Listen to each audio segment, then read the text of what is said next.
Hello student, welcome to mission topper channel में। तो कई एक हफ्ते बाद ही हमारी पहली क्लास है। तो इस वीडियो में हम बात करेंगे अपने बायोलॉजी कक्षा 10 सेक्शन के 20 एमसीक्यू के बारे में, जो कि वेरी इम्पोर्टेंट हैं। और वो जो कि बेटा वेरी इम्पोर्टेंट हैं और हमारे बोर्ड 2027 के लिए वेरी इम्पोर्टेंट हैं। तो इस एमसीक्यू के बारे में आज हम बात करेंगे। तो इस वीडियो को किसी भी बच्चे को मिस नहीं करना है, इस वीडियो को पूरा लास्ट तक देखना है। हम आपको 20 एमसीक्यू ऐसे बताएंगे कि आपके 2027 में आपको बायोलॉजी के अलग से एमसीक्यू पढ़ने नहीं पड़ेंगे। तो आपको पूरी वीडियो देखनी है, ज़्यादा एमसीक्यू नहीं है, सिर्फ 20 एमसीक्यू हैं। हर सेक्शन के 20-20 एमसीक्यू करा दूंगा ताकि आपको अलग से ना पढ़ना पड़े, और उसी में से आपके 20 एमसीक्यू बोर्ड 2027 साइंस में फंसेंगे। तो हम इस वीडियो को शुरू करते हैं। कोई भी बच्चा इस वीडियो को मिस नहीं करेगा, सारे एमसीक्यू अपनी कॉपी पर नोट करते चलेगा साथ में ही। और जिस भी सवाल में कन्फ्यूजन हो, हर एक बच्चा तुरंत पूछ सकता है, हर एक चीज़ का उसको आंसर दिया जाएगा। तो पहला क्वेश्चन है कि भोजन का पाचन कहाँ शुरू होता है। तो बताइए भोजन का पाचन कहाँ शुरू होता है। एक एक बच्चा बताएगा भोजन का पाचन आमाशय में होता है, या छोटी आंत में, या मुख में, बड़ी आंत में। तो हमारा क्वेश्चन क्या होगा, मुख में, कि जब हम भोजन को ग्रहण करते हैं तो हमारा पाचन मुख से ही शुरू हो जाता है। तो हर एक बच्चे को हर एक चीज़ समझ में आ रही होगी, कोई भी दिक्कत नहीं हो रही होगी। अब दूसरा एमसीक्यू हमारा, लार में कौन सा एंजाइम पाया जाता है। तो बेटा लार में कौन सा एंजाइम पाया जाता है, सारे बच्चे कमेंट में बताएं। हर एक बच्चे को ये क्वेश्चन पता होना चाहिए, वेरी इंपॉर्टेंट है, 2027 के लिए वेरी इंपॉर्टेंट है। हर एक बच्चा कमेंट में आंसर देगा, कोई भी बच्चा बिना आंसर दिए नहीं जाएगा, हर एक बच्चा कमेंट में आंसर देगा। तो हम अब बात करेंगे लार में कौन सा एंजाइम पाया जाता है। ट्रिप्सिन पाया जाता है, या ट्रिप्सिन पाया जाता है, या एमाइलेज पाया जाता है, या लाइपेज पाया जाता है। तो बेटा हमारा एमाइलेज पाया जाता है। तो हमारे लार में कौन सा एंजाइम पाया जाता है, एमाइलेज। तो हर एक बच्चे को ये सारी चीज़ें समझ में आ रही होंगी।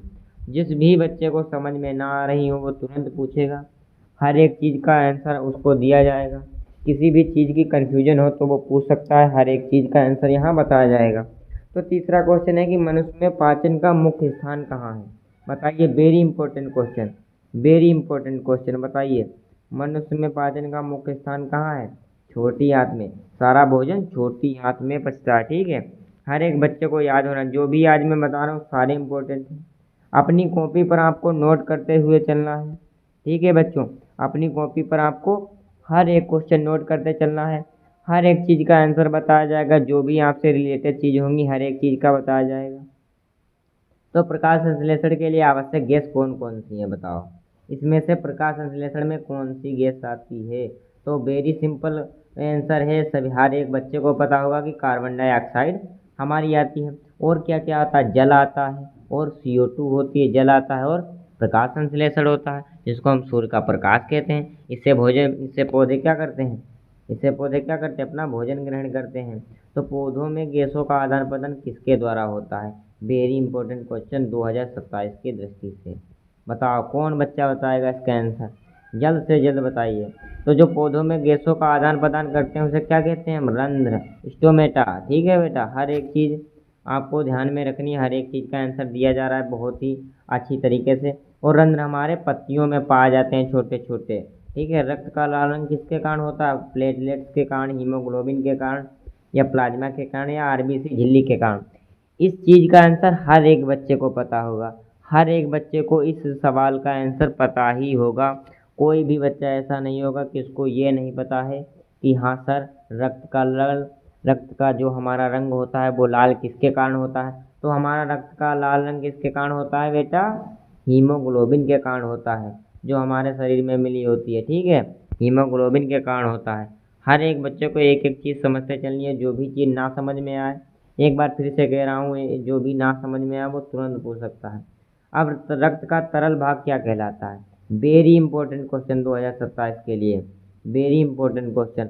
हर एक बताएगा बच्चा, 100% आपको देखने को मिलेगा साइंस में, 100%। तो हर एक बच्चा बताएगा कि रक्त का तरल भाग कहलाता है, क्या कहलाता है, रक्त का तरल भाग क्या कहलाता है, प्लाज्मा। जो सफ़ेद सफ़ेद हमारे ऊपरी पैर में जब हम कहीं छिल जाते हैं तो हमारा सफ़ेद सफ़ेद पीप की तरह निकलता है, उसे हम क्या कहते हैं, प्लाज्मा। यही हमारा रक्त का तरल भाग है। अब हम बात करेंगे कि मानव हृदय में कितने कक्ष होते हैं। मानव हृदय में कितने कक्ष होते हैं बताइए, 4। कौन कौन से हैं, हृदय में दायां लिंद, दायां नीले, बायां लिंद और बायां नीले। इसे हम क्या कहते हैं, क्या कोष्ठ भी कहते हैं, कक्ष भी कहते हैं। तो कन्फ्यूजन नहीं होनी है, ठीक है, कन्फ्यूजन ना होना है कि शब्द में कक्ष और कोष्ठ अलग अलग नहीं होते हैं, सेम होते हैं। तो हर एक बच्चा पढ़ाई पे शुरुआत कर दे, क्योंकि सिलेबस ज़्यादा है। अगर आपको समझ में अच्छा नहीं आएगा तो आप अच्छे मार्क नहीं ला पाओगे। तो हर एक बच्चे को अभी से पढ़ाई शुरू कर देनी है।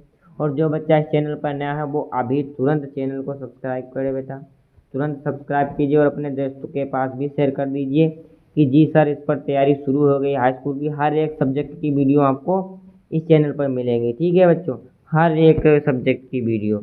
अब अगला है कि धमनियों में क्या बहता है। धमनियों में बताओ कैसा रक्त बहता है, शुद्ध बहता है या रक्त। तो एक चीज़ समझ लिए कि हमारे धमनियों में शुद्ध रक्त बहता है और सिराओं में अशुद्ध रक्त बहता है। सिराओं में अशुद्ध रक्त और धमनियों में हमारा शुद्ध रक्त बहता है। हर एक चीज़ हम इस बच्चे को ये क्वेश्चन पता होना चाहिए, वेरी इंपॉर्टेंट क्वेश्चन है। आपकी जो एग्जाम की दृष्टि से हैं सारे क्वेश्चन इंपॉर्टेंट हैं, ठीक है बच्चों, समझते चलना। शरीर की सबसे बड़ी धमनी कौन सी होती है, उसे हम महाधमनी कहते हैं, जिससे हमारे शरीर में सारा रक्त जाता है। जो हमारा बाएं नीले से है वो बाएं नीले से सारा रक्त हमारी महाधमनी में आता है, वहाँ से हमारे पूरे शरीर में जाता है ये रक्त, पूरे शरीर में इसका प्रवाह होता है बहुत ही बढ़िया तरीके से, ठीक है। तो ये हमारे 10 MCQ थे तो हमने करा दिए हैं।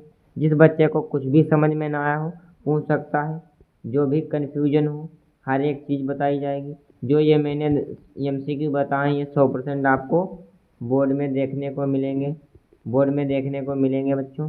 तो आपको हर एक MCQ नोट करने हैं। हमने इस वीडियो में आपको 10 MCQ इसलिए करवाए हैं कि बच्चे ज़्यादा बोर ना हो और उनको हर एक चीज़ बहुत ही अच्छी तरीके से समझ में आए और कोई भी चीज़ में उनको कन्फ्यूजन ना हो। तो हम अगले वीडियो में मिलेंगे आपको नए सब्जेक्ट के साथ। अगर जिस बच्चे को किसी भी सब्जेक्ट की क्लास चाहिए, अगर किसी सब्जेक्ट में मैथ में, साइंस में, SST में किसी में ज़्यादा कठिन लगता तो अभी कमेंट में बताएं, उसको अगले दिन वही चैप्टर लेके हम आएंगे और आपको बहुत ही अच्छी तरीके से पढ़ाया जाएगा। तो हम मिलते हैं अगले वीडियो में। ओके बच्चों, थैंक यू, दैट्स ऑल देखने के।